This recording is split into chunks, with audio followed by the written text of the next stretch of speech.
मुझे तो इस घर की नौकरानी बना के रख दिया है। आप अपने बूढ़े बाप से कुछ कहते क्यों नहीं हो? उस बूढ़े ने तो जीना मुश्किल कर रखा है। क्या मैं उसकी नौकर हूँ जो सेवा करूँ? बहू, अरे ओ सुशीला बहू, क्या बहू तुम क्या कर रही हो? देखो अभी तक मेरी चंदा भूख से चिल्ला रही है, अभी तक इसे घास क्यों नहीं डाली? आ रही हूँ। क्या हुआ, क्यों गला फाड़ रहे हो? थोड़ी देर के लिए शांति नहीं रख सकते हो क्या? अरे इतनी ही फिक्र है तो खुद ही क्यों नहीं घास डाल लेते? अरे बेटी, मेरे इस बूढ़े शरीर में इतनी शक्ति होती तो मैं तुमसे कभी नहीं कहता। मैं बूढ़ा हो चुका हूँ, धीरे धीरे शरीर साथ छोड़ रहा है। तुम बूढ़े हो तो मैं क्या करूँ? मुझसे पूछकर बूढ़े हुए थे क्या? तुम मुझे इतना परेशान क्यों करते हो? अरे बहू, मैंने तो सिर्फ तुम्हें घास डालने को बोला, तुम मुझे इतनी बातें क्यों सुना रही हो? और दिनेश कहाँ है? वो अभी सो रहे हैं। क्या हुआ पिताजी, सुबह सुबह सुशीला पर क्यों बरस रहे हो? अरे नहीं नहीं बेटा, मैं कहाँ गुस्सा कर रहा हूँ। मैंने तो बस सुशीला से बोला कि चंदा को घास डाल दे, लेकिन वो मुझे ही सुनाने लगी। तभी वहाँ हरिदास का छोटा बेटा कृष्णा आता है। क्या हुआ पिताजी, सुबह सुबह क्या बात हो रही है? क्या बेटा, तू इतनी सुबह सुबह कहाँ गया था? पिताजी, मैं खेत के काम से बाजार गया था। अरे दिनेश, तुझे शर्म नहीं आती है क्या, जो कृष्णा से ऐसी हालात में काम करवा रहा है? इसे एक आंख से दिखाई देता है ना, थोड़ा काम कर लेगा तो बीमार थोड़ी पड़ जाएगा। भैया सही कह रहे हैं पिताजी, आप मेरी चिंता मत कीजिए, मैं ठीक हूँ। आप जाकर नहा धो लीजिए, तब तक मैं चंदा को घास डाल देता हूँ।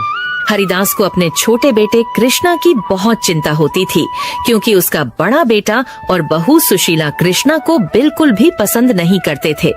इसलिए क्या हुआ हरिदास भाई, आज तुम बहुत दिनों बाद मुझसे मिलने आए हो? अरे हाँ भाई धनीराम, मैं मेरे बेटे कृष्णा के विवाह के संबंध में बात करने आया हूँ। मैंने सुना है कि तुम अपनी बेटी के लिए एक अच्छा सा परिवार ढूंढ रहे हो। अरे हाँ भाई हरिदास, मैं अपनी बेटी मधु के लिए अच्छा सा घर परिवार ढूंढ रहा हूँ। अच्छा घर मिलते ही मैं बेटी की शादी करवा दूंगा। भाई धनीराम, मैं सोच रहा था कि हमारी पुरानी दोस्ती को क्यों ना हम रिश्तेदारी में बदल दे। आप क्या कहना चाहते हैं हरिदास भाई, मैं समझा नहीं।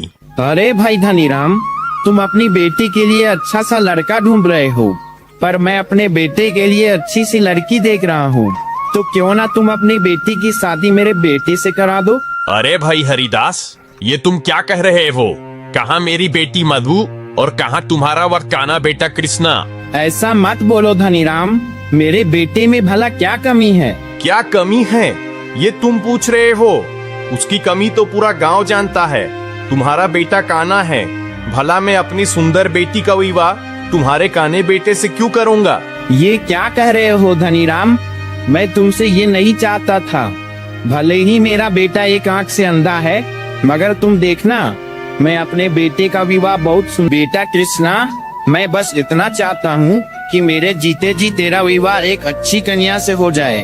अगर मुझे कुछ हो गया तो पता नहीं तेरा क्या होगा। अरे पिताजी, आप इतना चिंता क्यों करते हो? यह सब बातें छोड़िए और आराम कीजिए।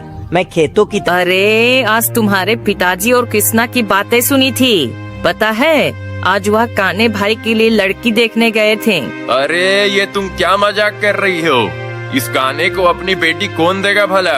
अरे मुझे तो बस उस दिन का इंतजार है जब तुम्हारे पिताजी का देहांत हो जाएगा और तुम्हारे छोटे भाई को हम नौकर बना के रखेंगे। हाँ भाग्यवान, तुम सही कह रही हो, मुझे भी उसी दिन के इंतजार है। पिताजी की जायदाद तो हमने चालाकी। चंदा, तू यहीं आसपास ही रहना, कहीं दूर मत जाना।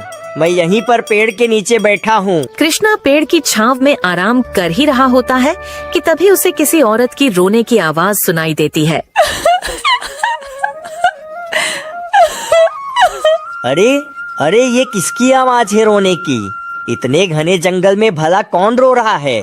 कृष्णा ने जंगल के भीतर जाकर देखा तो एक पेड़ के नीचे एक औरत बैठी रो रही थी। कृष्णा को यह सब थोड़ा अजीब लगा और उसने उस औरत के पास जाकर कहा, अरे सुनो, तुम क्यों रो रही हो? तुम कहाँ रहती हो और तुम्हारा नाम क्या है? जी मेरा नाम सीता है। मैं यहीं पास के एक झोपड़ी में अपनी बूढ़ी दादी के साथ रहा करती थी।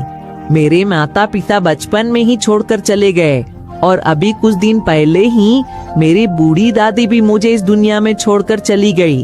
अब मैं बिल्कुल अकेली हो गई हूँ। मुझे यह अकेलापन अंदर ही अंदर खाए जा रहा है। अब मैं भी नहीं जीना चाहती हूँ। मगर को क्या हुआ है? जी मेरा नाम कृष्णा है। मैं यहीं पास के गांव में रहता हूँ। मैं जन्म से ही एक आंख से अंधा हूँ। मैं तुमसे एक बात पूछना चाहता हूँ। हाँ पूछो ना। सीता, कान्हे से विवाह करना चाहोगी? जी मैंने भी तुम्हारी तरह दयालु और जान की फिक्र किए बिना दूसरों की मदद करने वाला इंसान नहीं देखा। मैं तुमसे विवाह करने के लिए तैयार। जी बाहर आइए। यह देखिए पिताजी, मैं किसे लेकर आया हूँ। क्या हुआ बेटा? और ये लड़की कौन है? पिताजी, यह लड़की कोई और नहीं, आपकी बहू है। ये क्या कह रहे हो देवर जी? मुझे कुछ भी समझ नहीं आ रहा है। बेटा कृष्णा, तुम दोनों की जोड़ी तो बहुत अच्छी लग रही है। सुशीला, तुम खड़ी खड़ी क्या देख रही हो? अंदर जाओ और आरती की थाली लेकर आओ। स्वागत करो मेरे बच्चों का। खबरदार, जो मेरे घर में अपने काले कदम रखे तो। भाभी, आप ये क्या कह रही हो? और नहीं तो क्या, पता नहीं किस डायन से शादी कराए वो। ना तो इसके परिवार का पता है और ना ही इसके खानदान का। सुशीला बहू, ये तुम क्या बोल रही हो? यह घर की बहू है, भला ये घर में क्यों नहीं आएगी?